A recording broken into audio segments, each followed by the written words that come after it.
Bhumana creations, Bhumana productions అని ఒక launch చేశారు ఒకటి. ఆ లాంచింగ్లో రోజు ఒక సినిమా, రోజు ఒక నాటకం, రోజు ఒక డ్రామా. ఎందుకంటే బయటకు వచ్చి వీళ్ళకి తెలియదు ఏంటంటే ఏదో మేము బయటకు వచ్చి గొడవలు చేసేస్తే ప్రజలు నమ్మేసి మళ్ళీ మాకేమైనా ఓట్లు వేస్తాడేమో అని అనుకుంటున్నారు ఈ నాయనా కొడుకులు. ఇదైతే చచ్చినా జరగదని మాత్రం గుర్తుపెట్టుకోవాలి. ఇది ఎట్టి పరిస్థితుల్లో జరగదు కరుణాకర్ రెడ్డి గారు అండ్ అభినయ్ రెడ్డి గారు, మీరు ఇది గుర్తుపెట్టుకోవాలి. అట్లాగే గోశాల గురించి మొన్నంతా నానా రభస చేశారు. పోలీసులు రండిరా బాబు, మీరంతా వచ్చి హ్యాపీగా వచ్చి సందర్శించి వెళ్ళొచ్చు, ఏదైనా ఉంటే మీరు వచ్చి ప్రెస్ మీట్ పెట్టచ్చు. చక్కగా చెప్పడం, మేము వచ్చి ప్రెస్ మీట్ పెట్టాం, ప్రెస్ క్లబ్లో కూర్చొని హుందాగా మాట్లాడచ్చు, మీకు ఏ ప్రాబ్లం ఉందో చెప్పొచ్చు.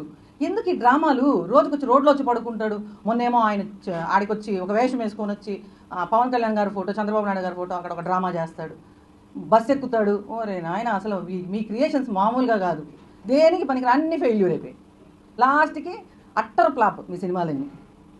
ఇదంతా ఒక ఎత్తు అయితే, నిన్న మా రోజావ ఏదేదో మాట్లాడుతూ ఉంది. అసలు పాపం ఆమె బాధ ఏంటంటే వీళ్ళు హైలైట్ అయిపోతున్నారు, పడుకొని దొల్లేస్తున్నారు, ఏమో దొల్లలేదు ఆడ పడుకొని.